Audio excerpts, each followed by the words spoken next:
महात्मा गांधी नरेगा, जिसका कुछ साल पहले कई लोगों ने मजाक उड़ाया था, उसी मनरेगा ने कोविड और बार बार के लॉकडाउन में प्रभावित करोड़ों गरीब परिवारों को ठीक समय पर सहायता प्रदान करते हुए सरकार के बचाव में एक सार्थक भूमिका निभाई है।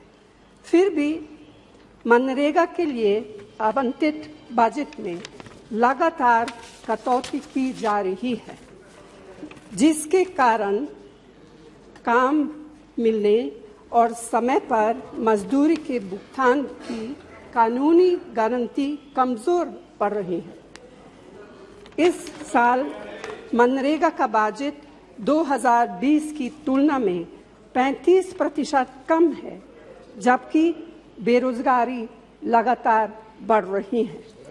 बजट में कटौती से कामगारों के भुगतान में देरी होती है, जिससे माननीय सुप्रीम कोर्ट ने फोर्स्ड लेबर माना है। मैं आपके माध्यम से केंद्र सरकार से आग्रह करती हूं कि पहला, मनरेगा के लिए उचित बजट का आवंटन किया जाए। दूसरा, काम के 15 दिनों के भीतर कामगारों को मजदूरी का भुगतान सुनिश्चित हो।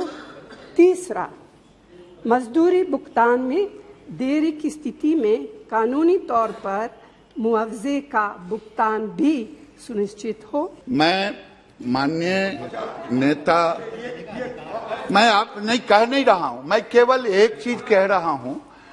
देश के वरिष्ठ नेता हैं, इन्होंने जो सदन में विषय को रखा है वो पूर्ण रूपेण तथ्यों से परे है। मैं इसका जवाब दूंगा, एक एक जवाब दूंगा।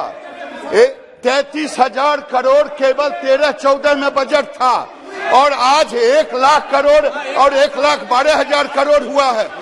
ये हमें आईना दिखाने की कोशिश न कोई करे। 2013-14 तक तो यूपीए की सरकार के समय जो बजट होता था उतना भी खर्च नहीं होता था, मात्र 30,000 करोड़ रुपया खर्च नहीं करते थे।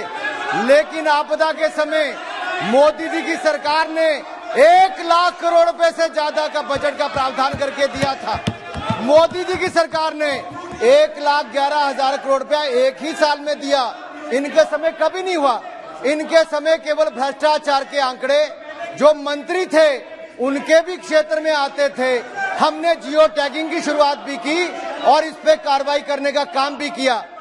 आज बटन दबाने से मनरेगा के कर्मचारियों के खाते में पैसा जाता है। ये नरेंद्र मोदी जी की सरकार ने प्रधानमंत्री जन धन योजना के खाते खुलवाए और मनरेगा के कर्मचारियों का पैसा उसमें जाने का काम भी हुआ है।